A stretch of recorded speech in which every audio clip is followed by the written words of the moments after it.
All right. Hello, everyone. Welcome to the webinar. This is going to be a live webinar on Q&A session with our team. My name is Ravneet Singh, and I'm one of your co-hosts. Hello, everyone. Welcome to the webinar. I will be talking with Vrunda, who is our Chief Operating Officer. This is a special webinar for everyone who is who wants to practice in the United States and who have some questions about how to become a licensed PT in the United States, have questions on credentialing, have questions on passing the NPTE, or anything which is after the NPTE is done.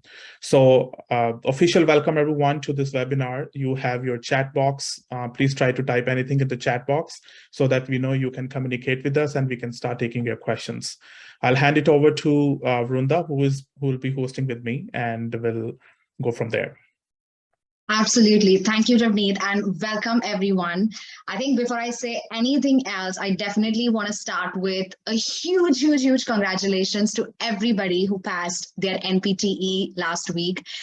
We all know that can be a very interesting journey, and we're extremely proud of you for working so hard and overcoming that obstacle. And congratulations on being a licensed physical therapist. Just to get started, as people are joining and as people start typing their questions in chat, I'm going to go ahead and just talk a little bit about FACS, and then we will get started with taking your questions. As you know, FACS is a 501c3 nonprofit organization. And just like Ravneet and I were actually talking about it this morning, it's been 6 years since we started this group, and we're very happy, proud, and excited that we've been able to work with so many clinicians across the globe since the past 6 years. Our Facebook group, as you can see, has about 10,000 members. We do have a Facebook page with over 2.2K likes. As all of you know, we work with clinicians, physical therapists, and physical therapy assistants across the globe. We do free webinars, consultations, post-evaluation services, and anything else that we can assist you with. And with that, I'm going to stop sharing my screen and we will get started with the questions and anything else that we can assist you with. And with that, I'm going to stop sharing my screen and we will get started with the questions and anything else that we can assist you with. And with that, I'm going to stop sharing my screen.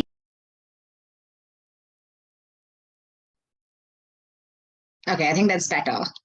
We always have technical issues, so Ramit, we can't hear you.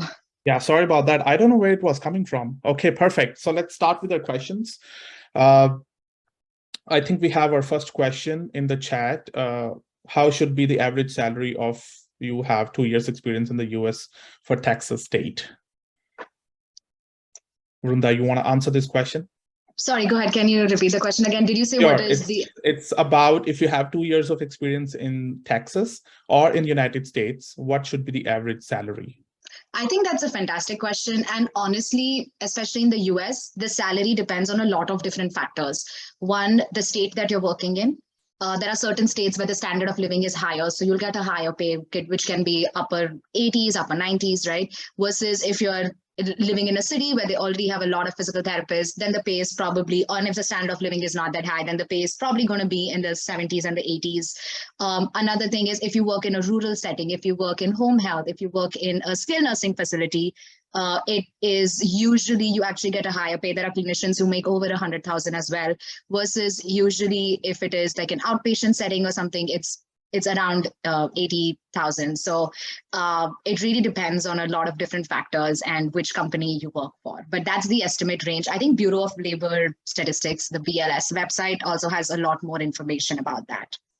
So I hope that answers your question. And also we do have, I know Ravneet does that too. And Ravneet, correct me if I'm wrong, Ravneet does help clinicians with going over their contract and salary negotiations. And I think you help with all of that stuff as well, right? If you want to shed some light on that, Ravneet. Right. The trend that I've seen in the past is really fair. A lot of people think that the DPTs in the United States get paid more than the internationally foreign trained PTs, and I've never seen that happening. It really depends in the industry that you're working in. If you're working in skilled nursing or outpatient or home health, you can do two industries side by side, depending on the visa status that you have. If you're on H-1B, then you probably need, the concurrent H-1B. But what Vrunda said is absolutely right. If you have 2 years of experience, and if you see, there's always probably 5 to 8, or I would say 5 to 10% of the growth every year that you should see in your paycheck, right? So if you are getting 37 before, I think after 2 years you should be getting 38 or 39, because with the experience adding in your resume, the value that you're putting into that company also increases. So don't go with the very base pay rate. You're not a fresh grad anymore. So it's okay to ask a little bit more, but you want to be very smart when you're negotiating. You don't want to be very demanding. And a lot of times I've seen that, and I've recommended people to look at the benefits also, right? You don't just want to look at an hourly rate, but you also want to look at the benefits. If you are getting good benefits and if you're getting $1 less, I think that's a win game on both the sides, because the healthcare is so expensive. And if you're getting good PTOs and good healthcare, good benefits, good 401k and everything, and I don't think $1 or $2 should make any difference in the long run. I completely agree. And job satisfaction is another big thing. Right. So absolutely. Like I would work somewhere which is like 2 miles away from my house versus 20 miles. And even if they're giving me like $3 more, I don't think I want to go there, because I'm not a kind of person who wants to spend like an hour drive every day while I'm living in LA right here. I agree. Yeah. All right. Yes. I'm going to read the next question. This question is from Pradeep. Pradeep asks, is it compulsory to finish TOEFL before the credentialing process? Ravneet, do you want to take that one? Yes and no. I mean, the answer is yes and no. It's a long answer, right?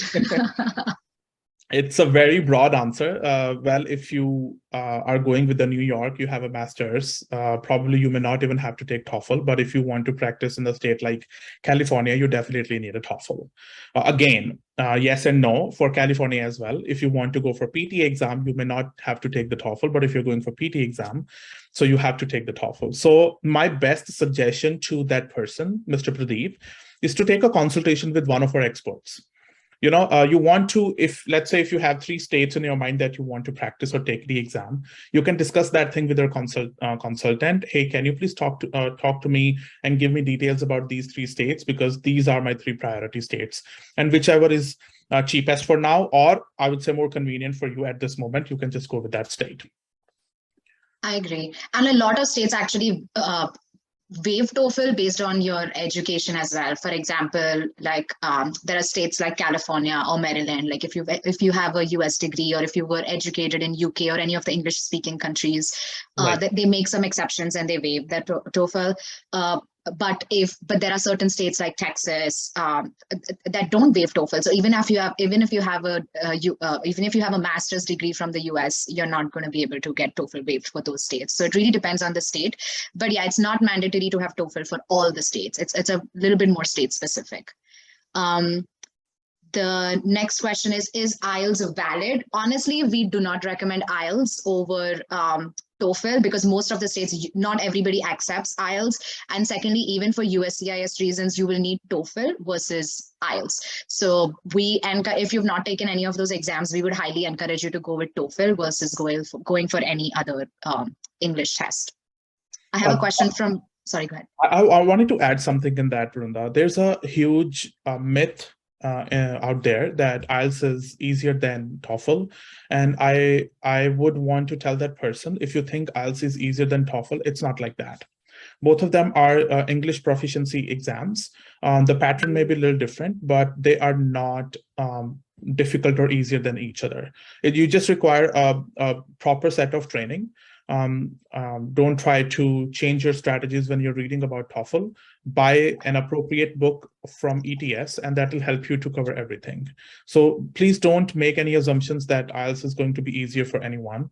It could be a different scenario if you already have IELTS and if you want to use it. But as Vrunda said, the immigration process eventually requires your TOEFL. And if you want to study in the state, then also most of the universities will require TOEFL. So long run, TOEFL is good. And I have one more question from Rasika, which is along the same lines. Is TOEFL required for type 1? The answer is yes and no. Yes, you need TOEFL for type 1.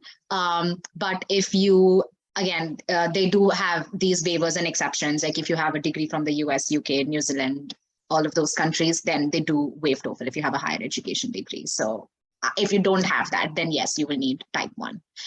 I have another question from Pradeep again. He asks, what is the best evaluation, FCCPT, ICD, or IERF, and what are the pros and cons of using each? Ravneet, I'm going to take this question because I love this question. So, of course, as all of you know, FCCPT is the most widely recognized and the most widely used credentialing agency. So you must have definitely heard the name. The benefit of FCCPT is that it's recognized in most of the states. And especially if you're somebody who has to apply for an H-1B, you can H-1B or any type of work visa. If you need like a healthcare worker certificate, FCCPT is a good option. Having said that, it can be is one of the most expensive credentialing agencies as well. So you might want to consider the cost aspect of it. It's at least 2 to 3 times more expensive than other agencies. If you are somebody who needs an H-1B or needs a visa screen or type 1, another agency to consider, which is a little bit more pocket friendly and which is also approved by USCIS to issue a healthcare worker certificate, is CGFNS. So they're also really good with their services, and they also offer like a visa screen certificate or a healthcare worker certificate. So if you need an H-1B or a work visa, then you can consider CGFNS as well, along with FCCPT. IERF is also a great credentialing agency. It is accepted in a lot of different states. They're pretty good with communication, is what I have learned based on my personal interaction with them. And they usually are very good with responding to emails. They finish the evaluation and everything within 3 months itself. Within 3 months itself. So IERF is also a good credentialing agency. There are a few states that don't accept IERF or ICD evaluation. So that's the only cons of going with this specific agency. But what you can do is IERF actually has a page on their website where they've mentioned which all states accept IERF evaluation. So if you know that you are going to be applying to one of those states, I would highly encourage you to go with IERF. And another major pro of going with IERF is that it's one of the most pocket-friendly credentialing agency. Like it's very, very pocket-friendly, and they're really good with all of their clients. So I hope that answers your question, Pradeep. All right, that's perfect. I have another question. It says, are academic documents evaluated by VES valid to apply? The answer is it's only applicable to the university levels, but not through your credentialing. All right, so in order to get your documents evaluated, for you to sit in the NPTE and go from there, it only has to be one of the agencies that Vrunda just mentioned: FCCPT, IERF, ICD, and CGFNS. Out of all of them, Vrunda just mentioned that IERF is going to be one of the most least expensive, I would say, least expensive, right? Yeah. Okay. Okay, the next question is from Antoinette, and I apologize if I mispronounced your name. They're asking, after completing the insufficient subjects, we get a different transcript from the main school. Do you send it together with your transcript from the second school when sending for credentialing? So if you are submitting any additional documents, that will be a reevaluation. So yes, you can send those documents again, but because you're submitting another document, it will have to be like a re-evaluation. Again, different credentialing agencies have different rules about this, but usually it is counted as a re-evaluation. So yeah, you can go ahead and submit all of your documents together. That's fine. And honestly, submit them together so you don't have to keep applying for re-evaluation over and over again for every single document that you're submitting. So make sure everything is submitted and then pay for your re-evaluation. So you're fine. All right. Any other questions? While you guys are still typing the questions, I'd like to thank Derek, David, and Rekha, who has joined the session to support in the chat. David is our board member for the Facts PT, and Derek is our CEO, while Rekha is one of our most demanded and lead consultant for the Facts PT, and all of them have had like thousands of PTs in the last few years. So thank you guys for joining in to help us in the chat. Vrunda, please go ahead. Definitely. The next question is from Kat. They're asking for CGFNS visa screen. Do I need to have a master's or a TDPT, or can I just take the additional subjects and fulfill the deficits? So having a master's or a TDPT is not a credentialing agency rule. That's a USCIS rule, which states that you need at least a master's degree or higher. So irrespective of whichever agency you select, you are ideally required to have a master's degree or higher. The benefit of CGFNS is that you only need 170 credits for CGFNS visa screen versus for FCCPT, you need 210 credits. But other than that, both will require you to have either a master's degree or a transitional doctorate. So, in addition to fulfilling all those course deficits that you have. Rami, do you have a question? Or yes, Vrunda, can you talk about a question, recommending steps to join TDPT? And I will share the YouTube link in the chat for everyone to watch that recording. Definitely. And thank you for the link, Ravneet. So there are various schools that offer TDPT, and all the schools are really good. I've personally been in touch with program directors at AT Still, CSS, University of Montana is a good school. Arcadia University is a really good school.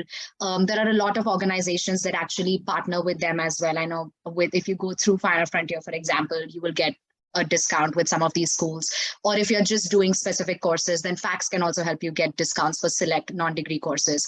But all these schools are good. Usually, most of these schools require you to have a TOEFL. Some of these schools waive the TOEFL requirement if your PT education was in English. Another document that you'll have to submit is most of these schools accept FCCPT or any credentialing agency evaluation as an admission requirement, or you can send your transcripts from your home country, like from your school. What I would honestly recommend is that look at the curriculum of the TDPT school that you're applying to.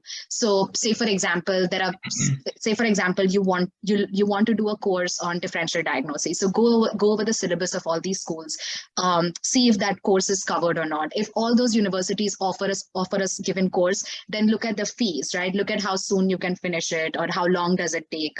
Talk to people who've graduated from that specific school. I think those are some of the things that will be helpful. We actually did have, and Ravneet just shared the link in chat, so thank you for that. We actually had invited representatives from all the schools. I think that was last year. And so FACS had hosted a free webinar where all the representatives from the various TDPT schools came and they spoke about their program, their fees, what they have to offer. And the link is in your chat. So feel free to check out that video. I feel like that will add a lot of information. We had also done another webinar where we spoke about, should you do an online versus an on-site program, or should you pursue a master's degree in US versus a transitional doctorate degree? So we had actually done a webinar on that as well, and you can check out our video on our YouTube page. So I hope that answers your question. I have another question over here. Someone's asking, can I sit for NPT exam with a bachelor's degree? Ravneet, do you want to take that question? Sure. Yeah, definitely. You can take your NPTE with only bachelor's degree. So you just have to get evaluated, but make sure that you understand in order to practice in the United States. And if you have a specific kind of visa like H-1B, you can only apply for H-1B if you have type 1 evaluation. And one of the requirements to apply for H-1B or Type 1 evaluation that you need to have a master's or any degree which is equivalent to master's. It does not have to be in physical therapy only, or you can do a TDPT. In order to answer your question, yes, you can take NPTE only on the basis of BPT, but just think about the future. What visa are you going to work in the United States? I have a question in the chat about California, the law exam that you can take to waive off the 3 months. I think you should email Teresa, who is the license coordinator in the Physical Therapy Board of California, and she'll give you multiple options to take that ethics course to waive off your last 3 months of your internship. All right. I shared 2 different links. One is about the education in the United States. So you can go to the website, your YouTube, and check out FaxPT videos over there. We talked about education in United States, which talks about masters versus TDPT as well. And of course, the one Derek did webinar with all the school representatives about the TDPT programs. Runda. Sure. So the next question is from Rasika. She asks, during CLEP registration, they ask if they want us to send our scores directly to FCCPT or any other university. Should we go for that option, or should I send them later? I plan to start my CLEP exam 2 weeks later. However, I will be starting my Type 1 around November or December. So honestly, if you already have your file with FCCPT, like if you're going to be applying for a reevaluation, so Rasika, you can actually send it to FCCPT directly. So that way you don't have to pay again later on to send these, to send your scores to FCCPT later on. CLEP is very good. I don't think it's too, like even if you forget to send your scores to FCCPT and if you have to send it later on, it's only $20 as far as I remember. But it's better that when you register for the exam, just send your scores. That way you don't have to worry about sending them again. And FCCPT already has your records and your files, so they can directly start adding it to your file. So I would encourage you to go ahead and send it now. It's perfect. I have another question. I am a green card. I'm a green card holder, and only ECR is needed. Is there any agency that accepts email submission of documents from university rather than mailing them? I think in between the rules have changed, but as far as I remember, most of the agencies do require you to mail your transcripts versus emailing them. If you have done any course from a US-based institute, then definitely those transcripts can be emailed, like the university can send an e-copy of your transcripts and the syllabus and everything. But if it is from a different country, I think you pretty much, I think even IERF, CGFNS, I think all of those universities require you to mail the transcripts versus email them. Ramneet, any thoughts on that? No, yeah. I think you gave 100%. Shall I go with another question? Sure. Okay, perfect. It says I'm a F1 student and thinking about starting TDPT because I guess it'll be easier to find an employment and make H-1B visa or master's degree is enough. What are your thoughts? I think if you have master's, you should be fine. Just get yourself evaluated and find out those credits. A lot of people think that if you have TDPT, then only you can practice in the United States, or then only you are capable or match the level with the entry-level DPTs. That's not true. If you're confident with your skills, you just need orientation at your workplace. If you have masters, I don't recommend you to spend another at least $12,000 on TDPT. So I think first you should get yourself evaluated and see how many credits you're lacking. If you're really lagging like probably 20 credits, then I think it's okay to do TDPT, and it's wise to do TDPT instead of taking different courses at different places. Otherwise, you should be fine with your master's. And it does not matter. I don't have TDPT. I have a master's only, and I'm working as a clinical director for about another year now. So you are not judged on if you have TDPT or not. All right, Runda, if you can answer this question, I'm going to read it for you. Sure. If already licensed, but don't have type 1 and need CME to renew the license, the professional credit courses from universities like Arcadia towards completion of credits for FCCPT can be considered, or CME can also work to renew the license. So yes, I think that's a very good question, but it depends on the state. So the best, like you're talking about CME to renew the license, right? You have to email your state board and ask them if they're going to accept that TDPT course that you have taken or not. A lot of times, most of the times, honestly, as far as it's a TDPT school, they accept it. Like most states accept it. What some state will ask you to do is you have to submit like your syllabus. They have this board that will kind of go over the documents, and then they will decide. I think you have to pay like some money as well, and then they will decide if they're willing to accept it or not. But that's completely the board's decision. So it really depends on what state you are, and I would encourage you to reach out to your state board, send them your syllabus and your transcripts, and ask them if they're willing to accept those, if they would be giving you those credits or not. For me, in the state of North Carolina, I did get credits for those courses, but again, like I mentioned, it depends on which state. Yeah, you're right. Most of the states do not accept those because the CEUs that you're doing, if they are like 2 hours, 3 hours, it's definitely not going to be accepted. Okay, a lot of CEUs can be done online. Like within an hour, you can do like 3 quizzes. I don't think they are going to accept that unless you have the certificate of spending these many hours in that. Imagine in a university course, you're spending 3 months, and on the other side, you're doing CEUs for 2 years or 4 years, or 2 hours or 4 hours. I don't think that's going to work. So most of the states may not, but only few. So yeah. And honestly, if you go to your state board's website, they have these different criteria. Like a lot of state boards have this criteria that they mention. So as far as you fulfill the criteria, they'll give you credits. If not, then you won't get credits. So I think best way is just to email your state board, because there's no yes, 100% it's going to be accepted, or no, it's not going to be accepted. Like there's no white or black. It really depends on the state board. So check with them. So going back to the TDPT that we were talking about, does TDPT fasten the green card process, and is it even considered a doctorate degree? And no, your TDPT doesn't necessarily fasten the process. Is it even considered a doctorate degree? Yes, you can add DPT to your name after you graduate from a TDPT program. But yeah, is it going to get you a green card faster? I don't think so. No, I think only PhD programs can help you to fasten the process, because then you come into a specific category of an applicant. I'm going to take the next question, and we have only 5 minutes to wind up the webinar. The question says that, in your opinion, about doing MBA if you don't want to practice in PT anymore, is there any scope for MBA and getting an administrative job? Vrunda, do you have any thoughts about it? I want to say yes. I think especially if you're looking for those leadership kind of roles, having like a degree, like having an MHA if you want to stay in the healthcare profession, or like MBA kind of helps to open up your doors a little bit more, and it widens your scope of practice. So I think it definitely helps to have those kind of degrees, especially if your goal is to climb the clinical, climb the ladder. It really depends what kind of practice you're into. If you just want to be a clinical director, you don't need that degree.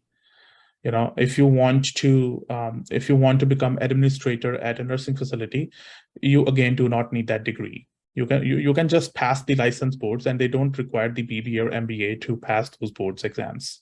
But yeah, if you want to become a consultant with a bigger company, and I think you should reach out to Derek about this at our contact support email, and I think he can help you better, because he is handling a lot of other companies, and he can tell you like what other things you can do in PT world for on the basis of non-clinical jobs, or if you have an MBA. I have a question here, Vrunda. It says, I'll be moving to Michigan in October. Can I finish and submit my TOEFL after finishing my ECR? Will it need a reevaluation? You don't have to apply for a reevaluation just for TOEFL. Yeah. If you've done extra courses to fulfill the deficits, then yes, you'll have to go through the evaluation process. But if it was just TOEFL, then you don't have to go through the reevaluation process. But I think the question also, it also raises a question like, can you do ECR for Michigan without TOEFL? I believe you can. Yeah. So if you can do an ECR with Michigan without TOEFL, then you don't have to add TOEFL, right? Yes. So a lot of states, you can start with the, like even for Texas, like you will need a TOEFL, right? But you can start with the ECR process. And while that is going on, you can go ahead and take your TOEFL exam. Just eventually you will have to take TOEFL for Texas. But that doesn't mean that you can't start your credentialing process with FCCPT if you've not taken your TOEFL, if that makes sense. Okay, so the next question is, so I have somebody asking about work opportunities and scope for internationally educated PTs. Ravneet, do you want to take that question? Sure, yeah. So yes, we are affiliated with different organizations, and I think I would like to emphasize on Career Final Frontier. Final Frontier team has recently launched their services on the career, where they can help you find out jobs. I can actually show you very quickly on their website. So if you go to npteff.com, you can actually find out the details about it. Let me go there very quickly. Sure. While you pull that up, I'm just going to talk a little bit about different work opportunities, right, in the US, since the question also kind of was asking about that. There are different places that you can work, right? If you're somebody who's interested in outpatient settings, so that's pretty similar in most countries. But in the US, you also have something known as skilled nursing facilities or assisted living facilities that not a whole lot of different, like not every country has the concept of skilled nursing facility or assisted living facility. So the one thing that I would encourage you to do is definitely look up, like do your research before you interview or before you accept a job offer, like know what skills it's going to need, just maybe go and shadow for a day and see if that's something that you're going to enjoy or not. So definitely look into that. And thanks for sharing the screen, Ravneet. Sure, yeah. So Career Final Frontier is helping you to find the job, or they're also helping you to reframe your resume, help you with the interview process. If you need help with the jurisprudence exam, like in California, they help you to look into your salary negotiation from the contracts. So you can actually talk with the consultants in Career Final Frontier, and they'll help you to find the best choice. All right, so if you click on the employee right here, then you can look into different things. If you need help in CV writing, cover letter writing, interview training, so all these things can be done through the Career Final Frontier. So I think it's a very good platform. If you go to Indeed or Webmaster, you can find jobs over there, but the advantage I think over here is that the PTs who have gone through the same process that you're going to go, they will actually help you, like how to politely negotiate with your jobs, and on the benefits that they are going to, because a lot of international PTs, they don't really know what to ask. We believe as an international PT, I believe that interview means that they're going to ask me questions and I just have to answer that. No, but you can counter question them, and you can ask a lot of things like what are the benefits, who all people I'm going to work with, and how many PTs quotas, and you can ask anything. So these PTs can actually help you a lot with your questions and with negotiations to your employers. Thank you for sharing that, Ravneet. I'm going to take the next question from Valley. She asks, I'm also waiting for my green card in the US. What is the best for me, type 1 or ECR? So Valley, if you know that you're going to get a green card and sometime soon, go for ECR just because it has less requirements to be fulfilled as compared to type 1. So if you're not going to get your green card for another few years, then obviously maybe go with type 1. But if you know that it's probably not going to be more than a year or year and a half, you're probably going to benefit from doing like an ECR evaluation. And honestly, if you are a green card holder, you might want to look into IERF and other credentialing agencies as well, because if you don't, and depending on what state you're applying to, just because it's going to be more cost efficient for you, it's going to happen in a timely manner, and it's just going to be easier in general to go with that. So yeah. Ravneet, any questions on your end? None from my side. I just shared the consultation link in the chat. If you have any other questions that you want to discuss one-on-one with any of our consultants, especially Rekha, I think you can click on that link and book a consultation. You will be contacted within 24 to 48 hours to book a call, a Zoom audio or Zoom video call with an expert. Right? Absolutely. I Perfect. just have one last question. I think we've covered everything else. And I know it was somewhere here, but I don't find it. It was something about Pennsylvania State, but okay, there are too many messages in my chat. I'm just going to tell you the requirements for Pennsylvania State. So for Pennsylvania, it's a great state to work in, but there are some additional requirements that need to be fulfilled. So you need, in addition to doing like your whole evaluation, you need to do 60 general education credits, of which not more than 30 can be from CLEPs. So you can't have all 60 from CLEPs. So that's one thing. Secondly, you also need to do a 6-month of supervised clinical practice. So what that means is you have to work under the supervision of another physical therapist. Usually this is what is needed for people who are applying for the state of Pennsylvania through initial licensure process.